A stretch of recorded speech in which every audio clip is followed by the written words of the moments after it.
Hello everyone, and welcome back to another episode of The Mystic Arts. Today I'm going to show you how to make snow and sand effects with Citadel's technical Valhallan Blizzard. And this is a really great technical, super easy to use. I use either an old brush, or in this case I'm going to use this old spatula right here. And I'm just going to spoon some of it out. This is probably some of the easiest stuff to work with. And for me, easy is better. Whoops, let's grab that guy again here. He kind of got away from me. All right, let's get in here. We're just gonna pile it right on there. I'm not too worried about getting it on him because, well, it is snow.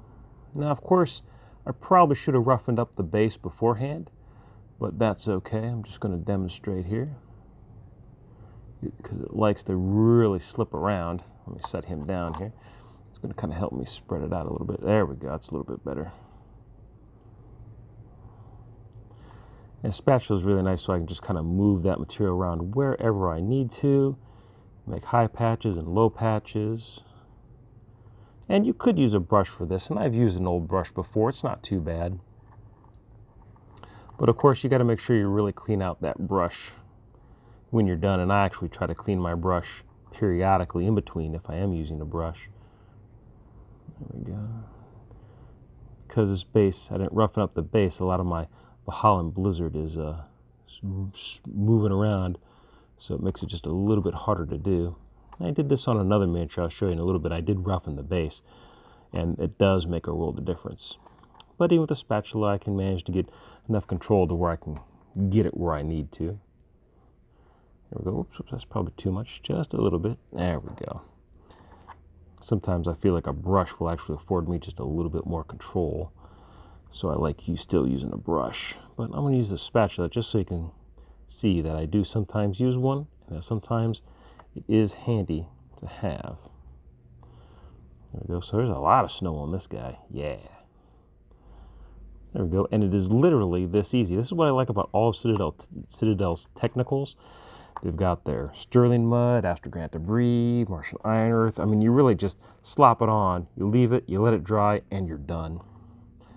And it comes out looking good. I mean, this stuff is like painter in a bottle. It's just like Neon oil, which that's a shade, and I'll show you that one later on in another episode. And here we go. He's pretty much already done.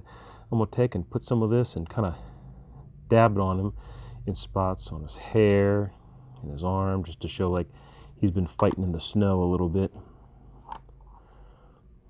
There we go, a little bit right back there. Maybe I'll put some right here, wherever I can get it. I'll use a sword to kind of help me out here. There we go. And just put some, that's where a brush comes in handy, because then you can kind of, it's a little easier to apply it in weird spaces like this. And there we go, get some hair up there, or snow up in his hair, there we go. Super simple, super easy, kind of hardly nothing to it. Kind of knock some of this off his arm a little bit, kind of spread it out. There we go. And now it looks like he's been out fighting in the snow. And once it dries, it'll look pretty good. And I mean, it does. It legitimately looks like snow. Now, what's really cool about this is I'd actually done another video showing the application of this Valhallan Blizzard, and also why it also looks like sand. But unfortunately, I deleted that footage, so I'm redoing it right now. This is the redo video that you're watching of the snow and sand effects.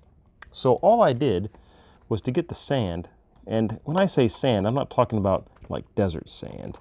Nope, I'm talking about super white Florida beach sand. Probably because, well, I live in Florida, so I see a lot of white beaches, so I'm kind of used to it.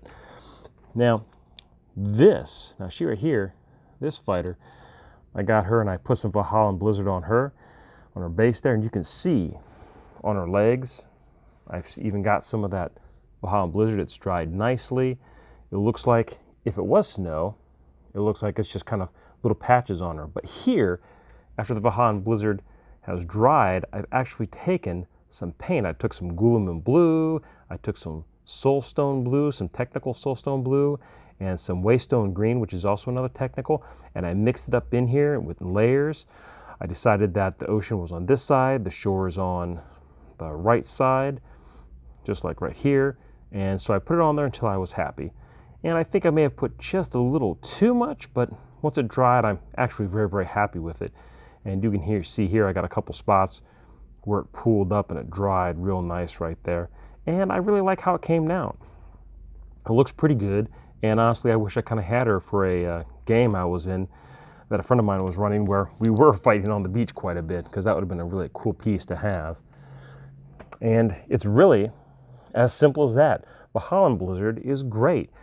You can put it on buildings, you can put it on vehicles. Like again with these characters, you can spread it out on their hair and the rest of their body, look like they've really been tussling in the snow and the sand.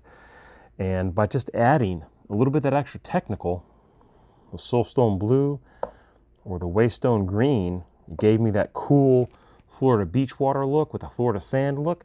And wow, I really, really enjoyed this. And I thought it was really fun mixing all this and trying something different. And I'm sure there's probably a lot of more professional painters out there who could probably get the same effect doing something much, much different. But to me, this was the easiest to do. It was the simplest to do. And I'm still really, really happy with the result. It didn't take me too long. The longest part I have is waiting for this guy to dry. And once this guy is dry, then I could put that Soulstone Blue or Waystone Green right in there. Now, I am notorious for not really letting stuff dry. So I'm going to kind of show you real quick what it's like. I'm going to go ahead and grab a bottle of that Soulstone Blue, and I'm going to show you on this guy. I'm going to go ahead and drop some Soulstone Blue on that base and let you see how it's going to look. Let me shake this bottle up real quick. All right, open it up. Get some Soulstone Blue here, just a little bit. And I'm just gonna, and even though it's wet, you know me, I'm not too worried about it. I'm just gonna put little dabs on it right there. And already, it looks really cool. There we go, get a little bit more on my brush. So I can dab some more on there, put on the edges. Now, I recommend that you always let stuff dry before you do something different with it. But, I don't know, sometimes I just don't worry about it. And, you know, there's nothing I can really do to these models that's going to destroy them or hurt them. Oh no, I started painting while another paint was still wet.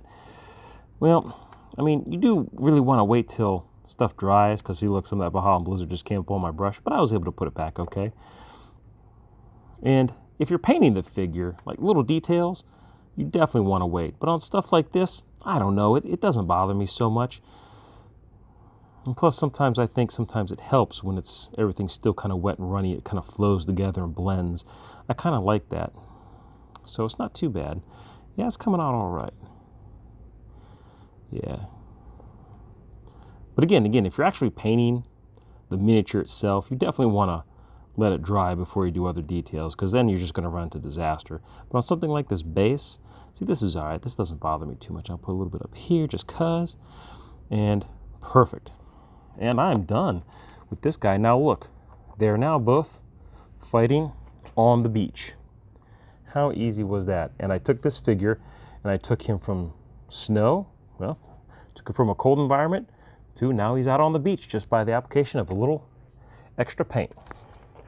And that's pretty much all there is to it. There's really not a whole lot of other secrets I can divulge in doing something like this. It's super, super easy.